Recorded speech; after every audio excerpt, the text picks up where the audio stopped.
اعوذ باللہ من الشیطان الرجیم بسم اللہ الرحمن الرحیم وبہ نستعین۔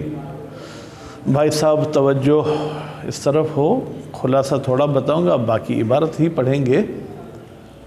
ہماری گفتگو شرائط شاہد میں تھی کہ جو بندہ گواہی دینا چاہتا ہے، جو بندہ گواہ ہے، اس میں کیا شرائط ہونے چاہیے، تو عاقل بالغ فلاں فلاں شرائط ذکر ہو چکے۔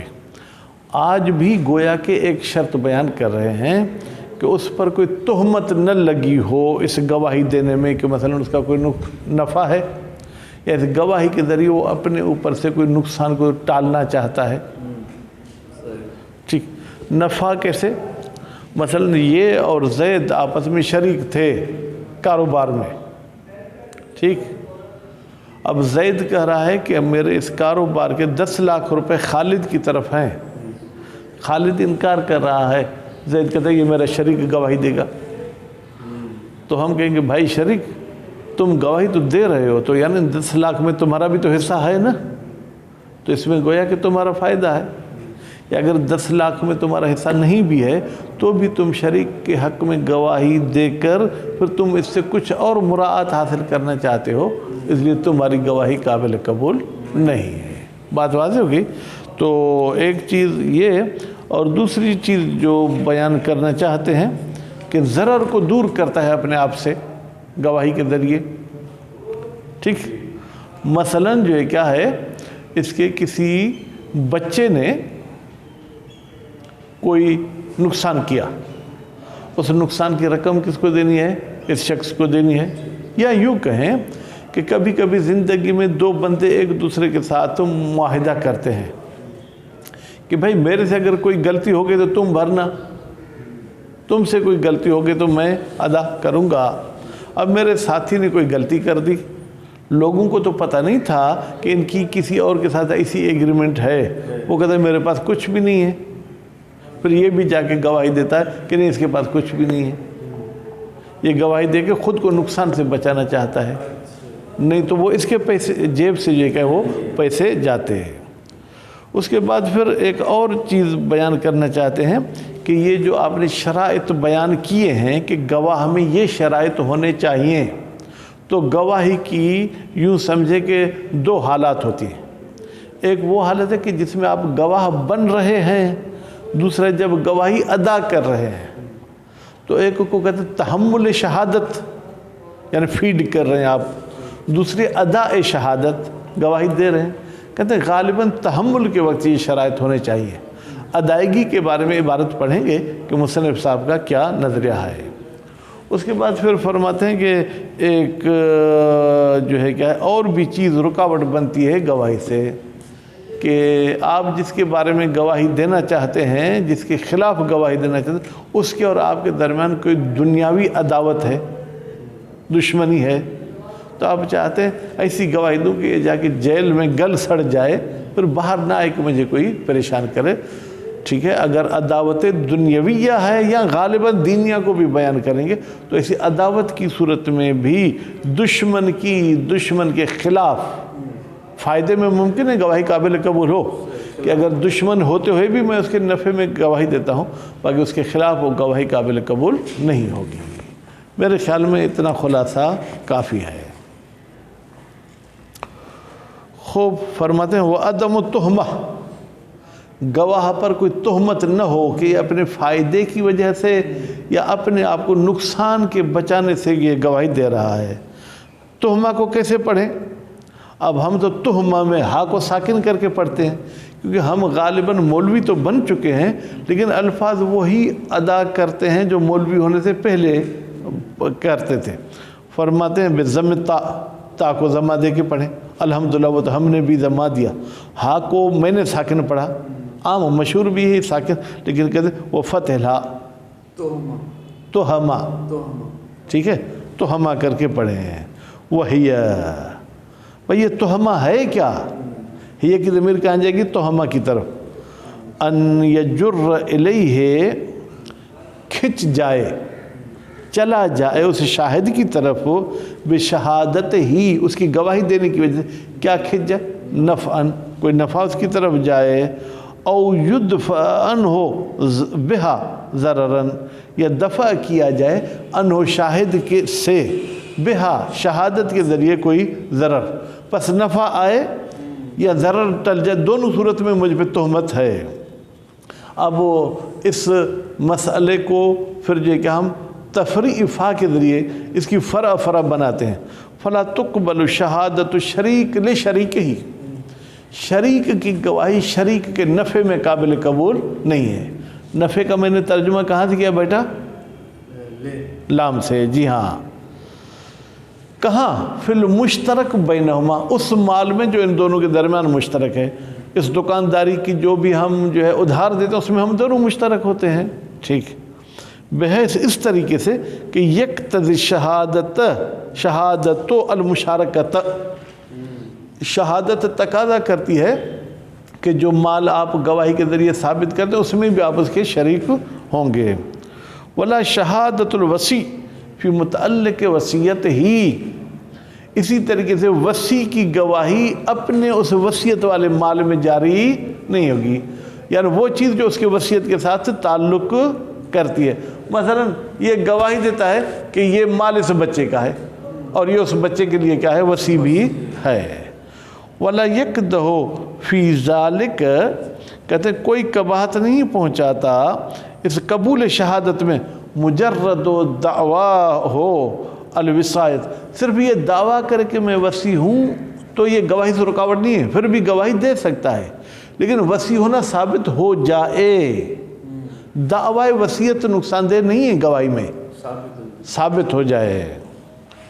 ولا مع شہادت من لا تثبت بہا، اور اس طریقے سے جو ہے کیا ہے جناب، ولا کا مطلب کیا ہے؟ لا یقدح، یہ اسی کے ساتھ کوئی قباحت نہیں ہے۔ مع شہادت من، یہ اپنی گواہی دیتا ہے وصی ایسی چیز کے ساتھ کہ لا تثبت بہا، جس کے ذریعے وصیت ثابت نہیں ہوتی، یعنی دو عورتیں اگر گواہی دیں کہ یہ وصیت، تو بھی وصیت ثابت نہیں ہوگی۔ اس صورت میں اگر یہ وصیت کے بارے میں گواہی بھی دیتا ہے تو بھی وہ کوئی کام کی نہیں ہے۔ کیوں؟ لأن المانع ثبوت الولایت، اس لیے کہ وہ چیز جو گواہی سے مانع ہے وہ کیا ہے؟ ولایت کی دعویٰ نہیں ہے، ولایت کا ثابت ہونا، ولایت بمعنی وصی ہونا، وصی ہونا ثابت ہو تو گواہی سے مانع ہے۔ دعوی وصایت یا ایسی ادھوری باتیں جس کی ذریعے وہ ثابت نہیں ہوتی تو کوئی مسئلہ نہیں۔ الموجبت، وہ ولایت جو سبب بنتی ہے لتہمت، کہ اس بندے پر تہمت لگے، بے ادخال المال تحتہا، کہ یہ چاہتا ہے کہ ان یتیموں کا، ان بچوں کا مال اپنے انڈر میں لائے، اگرچہ اس کا نہیں بنے گا لیکن پھر بھی گویا کہ جیب بھری ہو تو انسان کا پھر دماغ بھی کچھ اوپر جاتا ہے۔ ولا شہادت الغرماء للمفلس والمیت، حاجی صاحب مثالیں زیادہ ہو گئیں۔ غرماء بیٹا کس کو کہتے ہیں؟ جن کا کسی کی طرف قرض ہو، جس کی طرف قرض ہوتا ہے اس کو مقروض بولتے ہیں، ٹھیک ہے، اور جو قرض دینے والا ہوتا ہے اس کو غریم بولتے ہیں، غریم کی جمع غرماء۔ اگر مقروض کے پاس پیسے ہیں تو اس کا مفلس ہم نام نہیں رکھیں گے، اگر قرض کی مقدار زیادہ ہے اور اس کے ادا کرنے کے پیسے کم ہیں تو اس کو مفلس کہیں گے۔ بات واضح ہوگی؟ آپ دو بندوں کا زید کی طرف قرض ہے 2 لاکھ، زید کے پاس کل 1 لاکھ ہے، اب آپ دونوں گواہی دیتے ہیں کہ زید کے خالد کی طرف 5 لاکھ ہے، تو اس کی آپ کی گواہی سے کیا ہوگا؟ خالد اس کو پیسے دے گا، پھر وہ آپ کا قرض ادا کرے گا، تو گویا کہ آپ پر تہمت لگ گئی کہ آپ اپنا قرض چکانے کے لیے گواہی دے رہے ہیں۔ اسی طریقے سے اگر غرماء میت پر گواہی دیں، ایک بندہ مر گیا، آپ دونوں، بھائی اس کی طرف تو ہمارے 2 لاکھ تھے، اس کے بیٹے کہتے ہیں بابا کے پاس تو کچھ پیسے نہیں، اچھا کوئی مسئلہ نہیں، آپ کے بابا کے زید کی طرف اتنے پیسے ہیں، ہم گواہ ہیں، تو آپ یہ میت کے حق میں گواہی دے کے اپنا قرض چکانا چاہتے تو بھی یہ گواہی قابل قبول نہیں ہے، ٹھیک ہے۔ اور اسی طریقے سے جو کیا ہے، وہ سید لعبدہ، آقا اپنے عبد کے لیے گواہی دے کہ میرے نوکر کے فلاں، نوکر بمعنی تنخواہ والا نہیں، زر خریدی، ٹھیک، علی القول بملک العبد، اگر ہم قائل ہو جائیں کہ عبد کسی چیز کا مالک ہوتا ہے اگر یہ تمام علماء کی اجماعی فتویٰ ہو کہ اب تو کسی چیز کا مالک نہیں تو اس کے سید کو 2 تھپڑ ماریں کہ جب کسی چیز کا یہ مالک ہی نہیں ہے تو اس کا کسی کی طرف قرض کیسے ہوگا؟ للانتفاع بالولایت علیہ، کیونکہ سید چاہتا ہے کہ نفع حاصل کرے بالولایت علی العبد، تو عبد کے مال سے بھی نفع حاصل کرے گا، ٹھیک ہے۔ وشہادت فی هذه الفروض جالبۃ للنفع، ان تمام شکوں میں یہ گواہی نفع کو اپنی طرف کھینچ رہی تھی، دفع ضرر والی بات ابھی تک نہیں ہے۔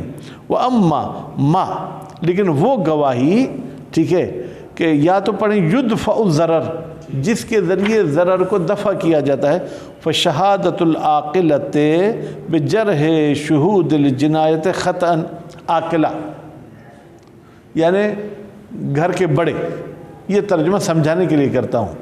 اگر کوئی چھوٹا بچہ نقصان کر کے آتا ہے تو اس کی جو ہے کیا ہے جناب دیت ہو یا اس کا جو بھی جرمانہ ہو وہ گھر کے بڑے کو ادا کرنا ہوگا۔ اب گھر کے بڑے کہتے ہیں ہمارے بچے نے تو یہ جنایت کی نہیں، یہ گواہی دے کر اپنے آپ کو ضرر سے بچاتے ہیں، خطاً۔ وغرماء المفلس، یا حاجی صاحب ہاں میں تو وہیں ہوں، آپ پتہ نہیں کہاں چلے گئے، ٹھیک، ہاں یہ دوبارہ آ گیا نا بیٹا۔ یا ایسا ہے کہ ایک بندہ مفلس ہے، اس کی طرف آپ 2 کا قرض ہے، ادھر سے 2 اور بھی آ گئے، وہ کہتے ہیں ہمارا بھی اس کی طرف قرض ہے۔ اب نتیجے میں مفلس کے پیسے کتنے بندوں میں تقسیم ہوں گے؟ 4 میں۔ آپ دونوں گواہی دے رہے ہیں کہ ان دونوں کا قرضہ نہیں ہے، ان دونوں کے قرض نہ ہونے کی گواہی دے کر آپ اپنے آپ کو نقصان سے بچاتے ہو۔ یعنی ویسے تو اس کے اگر 4 لاکھ تھے تو 4 لاکھ آپ کو ملتے، 2 لاکھ آپ کو، 2 لاکھ ناصر بھائی کو۔ اب اگر 2 اور بھی مفلس آ گئے اور ان کے قرض کی مقدار بھی اتنی ہی ہے جتنی آپ کے قرض کی مقدار ہے، تو پھر آپ کو 1 لاکھ ملے گا، 1 لاکھ ان کو ملے گا۔ تو اب آپ اپنے 2 لاکھ کے بچانے کے لیے، نفع والی بھی یہ ہو سکتی ہے، ضرر اس معنی میں ہوگا کہ 2 لاکھ میں سے 1 لاکھ کم ہوگا، ٹھیک۔ وغرماء المفلس، مفلس سے جو قرض طلب کرتے ہیں وہ گواہی دیتے ہیں بفسق شہود دین آخر، کہ دوسرے بندے کے جو قرض کے شاہد وہ تو فاسق ہیں، ٹھیک ہے، آپ اپنا جو حصہ بڑھانا چاہتے ہیں۔ لأنہم، اس لیے کہ یہ غرماء یدفعون بہا، یہ دفع کرتے ہیں گواہی کے ذریعے ضرر المزاحمت، ان کے ٹکرانے والے ضرر کو، یعنی وہ بھی مفلس کے مال میں شریک ہوں گے، اس کو ختم کرنا چاہتے ہیں۔ وَيُمْكِنْ اعتبارُهُ فِي النَّفْعِ، ممکن ہے کہ یہ غرماء والی گواہی کو پھر نفع میں بھی لے جائے، کیونکہ آپ کو 1 لاکھ مل رہا ہے، گواہی کے ذریعے 2 لاکھ ملیں گے۔ وشہادت الوصی والوکیل، ضرر کے دور کرنے کی ایک اور مثال، وصی گواہی دیتا ہے یا وکیل گواہی دیتا ہے، کس کی؟ بجرح شہود علی الموسی، بھائی موسی کے خلاف جو شاہد آئے تھے، وصی کہتے ہیں یہ جھوٹے ہیں، ایسے کر کے وہ اپنے موسی کو فائدہ پہنچاتا ہے۔ جب موسی کو فائدہ پہنچے گا، ٹھیک ہے، تو اس کو ویسے تو ضرر ہو رہا تھا نا، اب اس کو ضرر نہیں ہوگا۔ اسی طریقے سے وکیل اپنے موکل کے حوالے سے بھی جو ہے کیا ہے وہ خود کو جناب مال بچا سکتا ہے۔ بجرح شہود علی الموسی والموکل وشہادت الزوج بزنا زوجتہ، یہ شوہر گواہی دیتا ہے کہ میری بیوی نے زنا کی ہے۔ یہ کیوں گواہی دیتا ہے؟ اگر یہ گواہی نہیں دے گا تو اس نے جو بیوی پر الزام زنا لگایا اس کی وجہ سے اس کو کوڑے لگیں گے۔ اب خود کو کوڑے بچانے کے لیے کہتے ہیں 3 یہ شاہد ہیں اور چوتھا میں شاہد ہوں۔ بات واضح ہو گئی؟ شوہر کو، ہاں، جب کوئی بندہ کسی کی طرف زنا کی نسبت دے اس کو کہتے ہیں قذف۔ اگر وہ بینہ کے ذریعے ثابت کر سکا پھر تو قذف نہیں ہے، حقیقت ہے، پھر اس بندے زنا کار کو سزا ملے گی۔ لیکن اگر اس کے پاس بینہ نہیں تو اس کو کوڑے لگیں گے، تو نے کیوں نسبت زنا دی، تو نے کیوں قذف کیا۔ تو اب شوہر نے بیوی کو یہ تو کہہ دیا کہ تو زانیہ ہے، 3 شاہد بھی لے آیا، چوتھا نہیں ہے، کہتے میں خود گواہی دیتا ہوں۔ اگر گواہی نہیں دے گا تو گالی کی وجہ سے اس کو کوڑے لگیں گے، تو گویا کہ ضرر کو دور کر دے۔ التی قذفہا، وہ بیوی کے جس کو اس نے نسبت زنا دی ہے، کیوں؟ لدفع ضرر الحد، یہ چاہتے ہیں کہ حد والا نقصان مجھ سے دور ہو جائے۔ پتہ ہے گالی کی کیا حد ہے؟ 80 کوڑے، نہیں تو اس کو 80 کوڑے لگتے ہیں۔ ولا یقدح مطلق التہمہ، کہتے ہیں اچھا اگر صرف آپ پر الزام لگے کہ آپ تو دوستی منا رہے ہیں، آپ تو رشتہ داری منا رہے ہیں، اس لیے گواہی دے رہے ہیں، کہتے نہیں، اگر اس تہمت میں نفع یا نقصان ہے پھر آپ کی گواہی قابل قبول نہیں ہے۔ لیکن نفع نقصان کے علاوہ اور کوئی تہمت ہے، کہتے ہیں وہ تہمتیں کوئی نقصان نہیں پہنچائیں گی، آپ گواہی دینا چاہیں تو گواہی دے سکتے ہیں۔ فإن شہادت صدیق لصدیق ہی، دوست کی گواہی دوست کے لیے دینا مقبولۃ، قبول ہے، اگرچہ دوستی کا الزام لگے۔ والوارث لمورثہ بالدین، اگر وارث اپنے مورث کی، مورث یعنی جسے یہ میراث اٹھائے گا، ٹھیک ہے، اس کی گواہی دیتے کہ اس کا فلاں کی طرف قرض ہے تو بھی دے سکتا ہے۔ وَإِنْ كَانَ مُشْرِفًا عَلَى التَّلَفِ، اگرچہ مورث مرنے والا ہے، ابھی مرا نہیں ہے، ٹھیک ہے، مَا لَمْ يَرِثْ، جب تک یہ اس کا وارث نہیں بنا، یعنی اس کا زندگی میں گواہی دے سکتا ہے، مرنے کے بعد گواہی نہیں دے سکتا، کیونکہ مرنے کے بعد وہ پھر فائدے والی تہمت لگے گی۔ خوب، قبل الحکم بہا، قبل الحکم بہا یعنی شہادت کے حکم دینے سے پہلے، ٹھیک ہے، قبل الحکم بہا، شہادت سے پہلے ہی وہ نہیں مرا ہے تو اس کی گواہی قابل قبول ہوگی۔ وَقَضَى شَهَادَةُ رُفَقَاءِ الْقَافِلَةِ، آپ قافلے میں جا رہے تھے، آپ کی جو جیب کٹ گئی، آپ کے دوست آپ کے حق میں گواہی دینا چاہیں تو دے سکتے ہیں، ان پر الزام لگ سکتا ہے، آپ تو دوستی میں، ٹھیک ہے، علی اللصوص، چوروں پر گواہی دیں، اذا لم یکونوا ماخوذین، جب خود گواہوں سے کچھ چیز لوٹی نہ گئی ہو، اگر یہ بھی لٹ جانے والوں میں ہے تو پھر ان کی گواہی قابل قبول نہیں ہے۔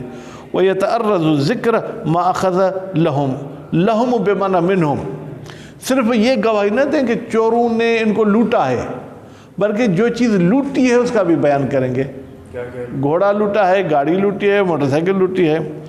والمعتبر فی الشروط المعتبرۃ فی الشہادہ، وہ چیز جو معتبر ہے ان شروط میں، جو شروط معتبر ہیں شہادت میں، وقت الادا لا وقت التحمل، میں نے خلاصے میں شاید الٹ کہہ دیا تھا کہ جب فیڈ کرے اس وقت وہ شرائط ہو نہ ہو، جب ادا کرے وہ شرائط ہونے چاہیے۔ فلو تحملها ناقصا، اگر اس نے گواہی کو اپنے ذہن میں رکھا تھا اس وقت ناقص تھا، یعنی اس میں شرائط نہیں تھے، ثم کمل حین الادا، پھر جب وہ گواہی دے رہا ہے اس وقت کامل ہو گیا، اس وقت نابالغ تھا اب بالغ ہو گیا، اس وقت فرض کریں پاگل تھا اب عاقل ہو گیا، اس وقت مثلا شریک تھا لیکن اب شریک نہیں ہے تو گواہی قابل قبول ہے۔ سمعت وفی اشتراط استمرار الی حین الحکم، کیا گواہی دینے سے لے کر فیصلے تک یہ شرائط ہونے چاہیے؟ گواہی دی ہے فرض کریں جو ہے جنوری کی 1 تاریخ، فیصلہ ہو رہا ہے جنوری کی 3 تاریخ، تو 3 تک یہ شرائط ہونی چاہیے، یعنی قولان، اس میں 2 قول ہیں۔ اختار المصنف فی دروس ذالک، مصنف صاحب نے انتخاب کیا ہے کتاب دروس میں ذالک کہ ہاں فیصلے تک یہ شرائط ہونے چاہیے۔ وَيَظْهَرُ مِنَ الْعِبَارَةِ عَدَمُهُ، عبارت سے ظاہر ہوتا ہے کہ فیصلے تک ان شرائط کا ہونا ضروری نہیں۔ کیوں بھائی؟ عبارت یہ کہتی ہے کہ حین الادا شرائط ہونے چاہیے، اب حین الادا کا لفظ کیا کہتا ہے؟ الی الحکم کی، اس میں کوئی وضاحت نہیں ہے۔ وصلی اللہ علی محمد و آل محمد۔